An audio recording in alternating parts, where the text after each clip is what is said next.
السلام علیکم ورحمۃ اللہ وبرکاتہ۔ ناظرین و سامعین، یوٹیوب چینل نور ہدایت 360 پر خوش آمدید۔ اس چینل پر تاریخی اسلامی پسندیدہ واقعات اور دلچسپ اور سبق آموز قصے پیش کیے جاتے ہیں۔ اگر آپ چاہتے ہیں کہ اس طرح کے دلچسپ قصے آپ کو سننے ملیں تو چینل کو ضرور سبسکرائب کریں اور گھنٹی کے بٹن پر کلک کریں۔ میری آرزو میری آبرو یہ متاع عشق رسول ہے، میری آرزو میری آبرو یہ متاع عشق رسول ہے، جو یہ درد ہے تو قرار جاں، اگر زخم ہے تو پھول ہے۔ حضرت خبیب بن عدی رضی اللہ تعالی عنہ ایک انصاری صحابی ہیں۔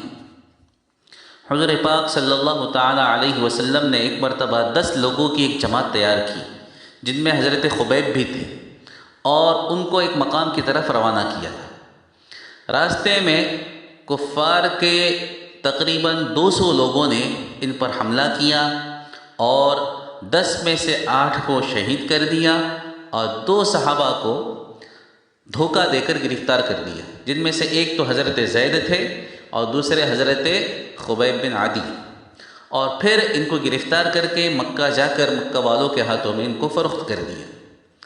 جن لوگوں نے حضرت زید کو خریدا تھا، حضرت زید ابن دثینہ، جن لوگوں نے حضرت زید کو خریدا تھا تو انہوں نے تو ان کو فوراً شہید کر دیا، لیکن حضرت خبیب کو جن لوگوں نے خریدا تھا انہوں نے ایک عرصے تک ان کو قید میں رکھا اور پھر ایک عرصے کے بعد جا کر ان کو شہید کر دیا۔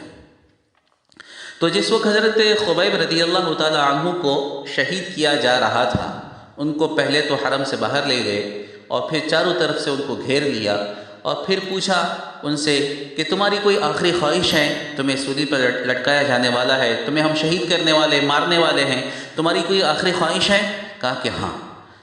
کیا؟ کہا کہ 2 رکعت نماز پڑھنا چاہتا ہوں۔ وضو کی اور پورے اطمینان کے ساتھ 2 رکعت نماز پڑھی، اور پھر کہا اگر تمہیں ایسا نہ لگتا کہ خبیب موت سے ڈر رہا ہے، اگر تمہیں ایسا نہ لگتا تو میں 2 رکعت اور نماز پڑھتا۔ بہرحال اس کے بعد چاروں طرف سے لوگوں نے ان کو گھیر لیا، تقریباً 40 لوگ تھے جنہوں نے نیزے سے ان پر حملہ کیا۔ حضرت خبیب رضی اللہ تعالی عنہ نے اس وقت دعا کی، اے اللہ، یہاں ایسا کوئی نہیں ہے جو تیرے نبی تک میرے سلام کو پہنچا دے۔ یہاں حضرت خبیب کی زبان سے الفاظ نکلے، وہاں حضرت جبریل حضور پاک صلی اللہ تعالی علیہ وسلم کے پاس پہنچ گئے اور کہا کہ اللہ کے رسول، خبیب نے آپ کو سلام عرض کی ہے۔ اللہ کے رسول نے فرمایا وعلیکم السلام یا خبیب، اور پھر مکہ اور مدینہ والوں سے کہا کہ خبیب کو مکہ والوں نے شہید کر دیا۔ حضور پاک صلی اللہ تعالی علیہ وسلم نے 2 لوگوں کو یہاں سے بھیجا مدینہ سے، حضرت زبیر کو اور حضرت مقداد کو، کہ کسی طرح سے حضرت خبیب کی لاش کو لے آئیں۔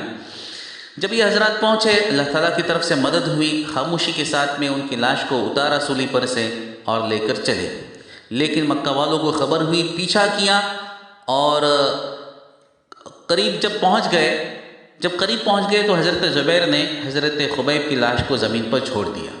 اب اللہ کا کرنا، اللہ کی قدرت، زمین پھٹ گئی، حضرت خبیب کی لاش اندر چلی گئی اور پھر زمین برابر ہو گئی، اور مکہ والوں کے ہاتھ میں کچھ بھی نہیں لگا۔ اسی وجہ سے حضرت خبیب کو بلیع الارض بھی کہا جاتا ہے، یعنی ایسا شخص جس کی لاش کو زمین نے نگل لیا ہو۔ اس سارے واقعے میں جو بات عرض کرنی ہے وہ یہ کہ جس وقت حضرت خبیب کو شہید کیا جا رہا تھا اور چاروں طرف سے ان پر حملے کیے جا رہے تھے، اس وقت کسی نے پوچھا خبیب، کیا تمہیں یہ پسند ہے؟ کیا تم اس بات پر راضی ہو کہ تمہیں چھوڑ دیا جائے اور تمہاری جگہ پر تمہارے نبی کو قتل کر دیا جائے؟ عجیب جواب دیا حضرت خبیب نے، جو آپ کے سچا عاشق رسول ہونے کی نشانی۔ فرمایا اللہ کی قسم، مجھے یہ بھی گوارا نہیں کہ میرے بدلے میرے نبی کو ایک کانٹا بھی چبھے۔ اللہ اکبر! سلام ہو حضرت خبیب کے عشق رسول کو، سلام ہو حضرت خبیب کے جذبہ محبت کو، سلام ہو حضرت خبیب کی حرارت ایمانی پر۔ اپنی جان دینا گوارا، اپنی موت گوارا، اپنی شہادت گوارا، مگر نبی کو کوئی کانٹا بھی چبھے یہ انہیں گوارا نہیں تھا۔ یہ تو خیر صحابی رسول تھے، ان کے دل عشق رسول سے معمور تھے، ان کے دل حضور کے محبت کے گہوارے تھے، انہوں نے اپنی آنکھوں سے نبی کا دیدار کیا تھا۔ مگر آج 1400 سال گزرنے کے بعد بھی یہ امت اپنے نبی پر اور ان کی آن پر اور ان کے عزت اور آبرو پر اپنی جان دیتی ہے۔